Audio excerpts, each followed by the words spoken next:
Meet your new partner.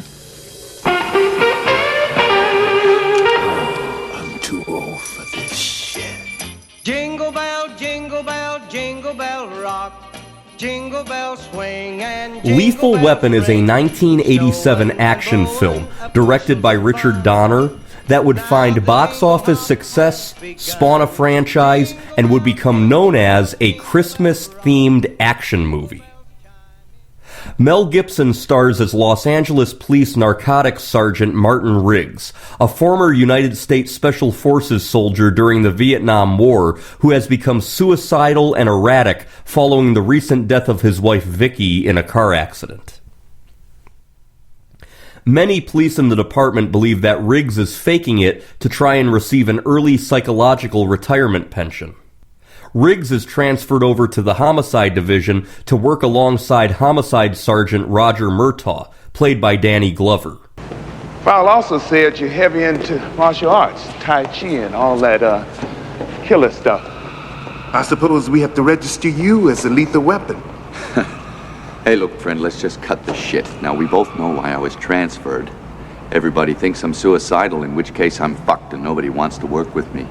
Or they think I'm faking to draw a psycho pension, in which case I'm fucked and nobody wants to work with me.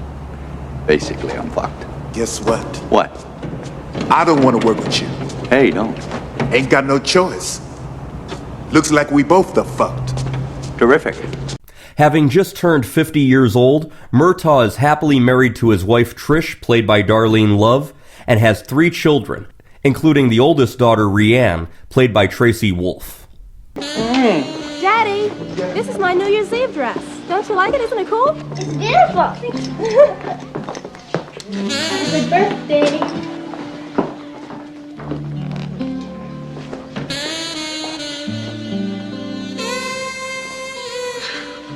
Goddamn heartbreak. Murtaugh is contacted by an old Vietnam War friend named Michael Hunsaker, played by actor Tom Adkins, seeming to help get his daughter Amanda, played by Jackie Swanson, out of a life of prostitution, pornography, and drugs. However, Amanda kills herself by jumping from a high-rise apartment balcony. Her autopsy shows that she was fatally poisoned with tainted drugs prior to her suicide and would have been murdered. I want you to find whoever's responsible for this. However many of them there are. Please, I know you can do it. Just find them and kill them.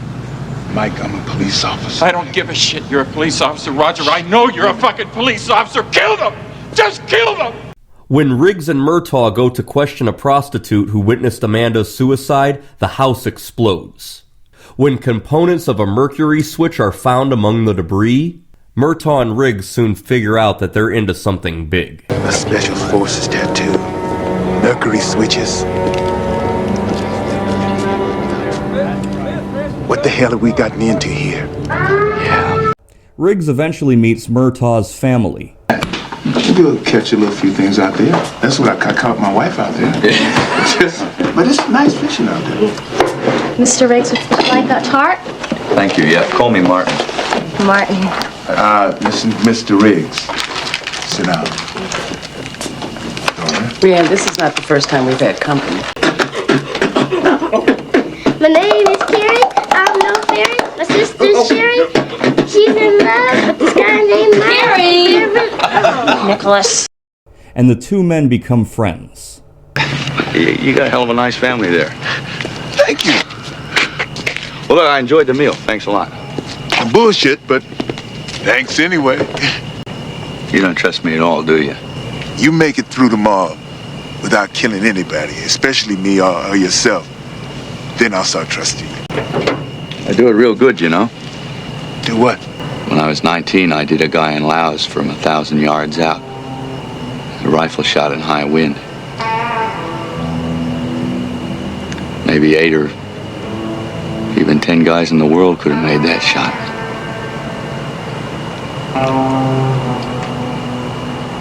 It's the only thing I was ever good at. They discover that Amanda was killed because her father was a banker working for a group of mercenaries from a defunct Vietnam-era CIA paramilitary unit called Shadow Company.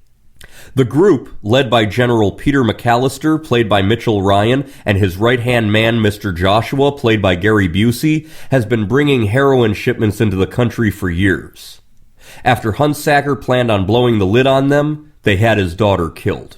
I want to know about your next shipment. I want to know where it's coming in, how many people you got working for you. I can't tell you that, I want to Roger. know your sources Roger, I can't. abroad. I want to know how I've long got you've another been into daughter. this. You I people want can't all the protect her. I am information in you this give too me. deep, Roger.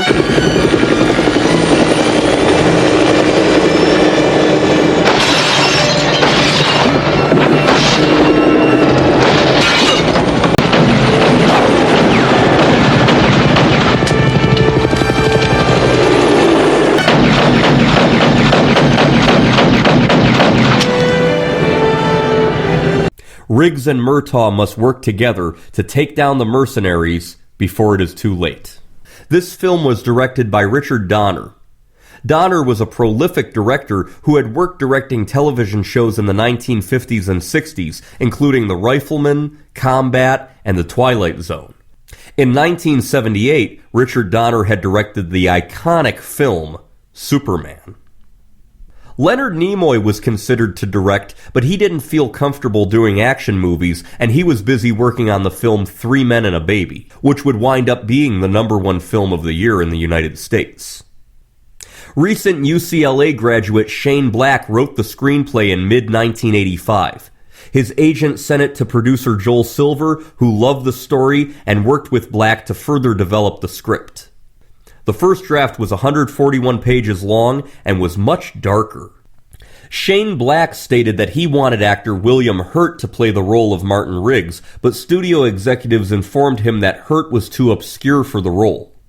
Michael Biehn, Christopher Reeve, Pierce Brosnan, Jeff Goldblum, Bruce Willis, Michael Douglas, Kurt Russell, Sylvester Stallone, and Patrick Swayze were all considered for the role of Martin Riggs. Brian Dennehy was considered for the role of Roger Murtaugh.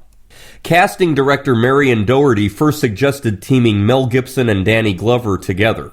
Mel Gibson and Danny Glover shadowed Los Angeles police officers, and Richard Donner consulted with the Los Angeles County Sheriff's Department to ensure as authentic a portrayal of police work as possible.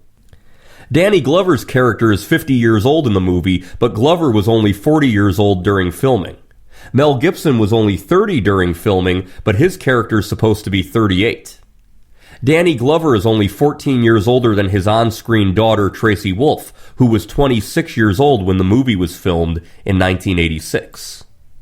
In the scene where Riggs is contemplating suicide, there is an actual bullet blank in the chamber which Mel Gibson was pointing at his head, thinking it would allow for a greater sense of realism. While bullet blanks don't fire live rounds, the ejection of air and debris from the gun barrel can result in a fatal injury, and it's very dangerous. The prop Beretta 92F that Mel Gibson uses in this film is the same exact prop gun that was used by Bruce Willis in the 1988 film Die Hard. It holds 15 bullets in a magazine and 1 bullet up the chamber. Murtaugh carries a 6-shot .357 Smith & Wesson Model 19.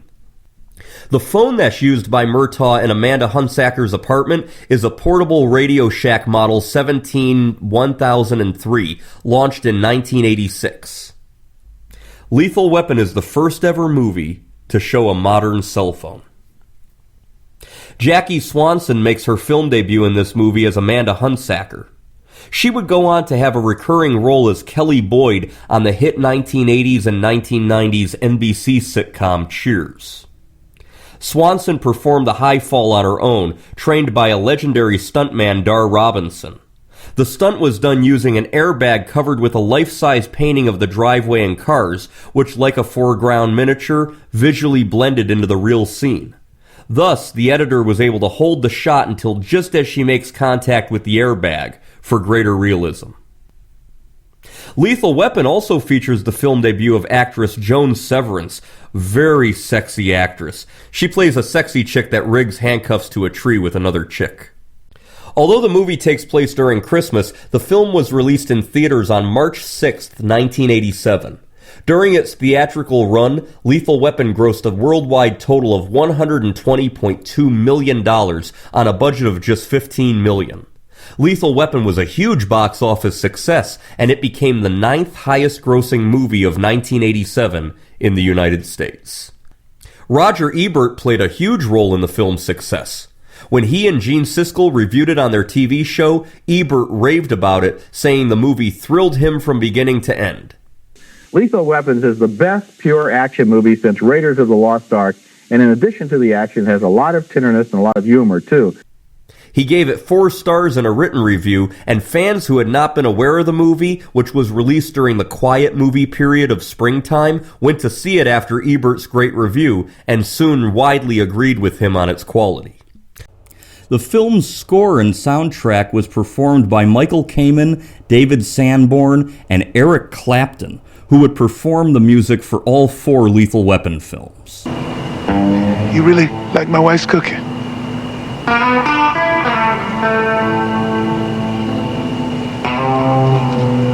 No. See you tomorrow.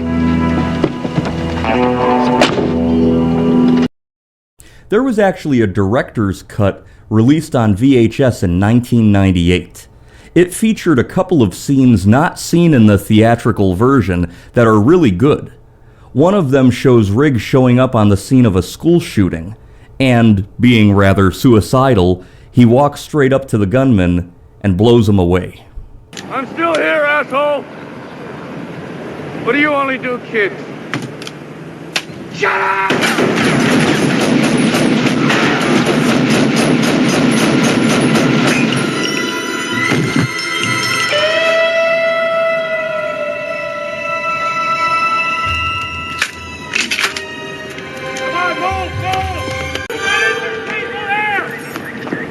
Psycho son of a bitch, but you're good. Another scene in the director's cut shows Riggs picking up a 16-year-old prostitute, and he offers to pay her, but only to go to his house and watch the Three Stooges with him, because he's so lonely. The first version of the film I ever saw was this version, and I think these scenes are fantastic, especially the one where he takes out the school shooter. This is a dark and emotional movie. It's not all comedy. The films became more comedic as time went on, but it is dark. Some people have speculated whether or not Lethal Weapon is a Christmas film. In fact, by the 2020s, Lethal Weapon's reputation as a Christmas film is very similar to how people treated Die Hard as a Christmas film around the early 2000s. Reluctantly at first, and then gradually accepting that it deserves a place at the Christmas action movie table. I think this is a Christmas action movie, but less so than Die Hard. I should note, this is the only Lethal Weapon movie in the franchise that takes place during Christmas. I first saw this movie around the same time that I discovered many great movies, around the age of 11 to 13 years old, which for me was around Y2K in the early 2000s. I love the entire Lethal Weapon franchise. Interestingly enough, I actually prefer the second film to the first, but I think they're all great movies. The chemistry between Mel Gibson and Danny Glover is off the charts, some of the best I've ever seen in any film, certainly in buddy cop movies. I highly recommend Lethal Weapon.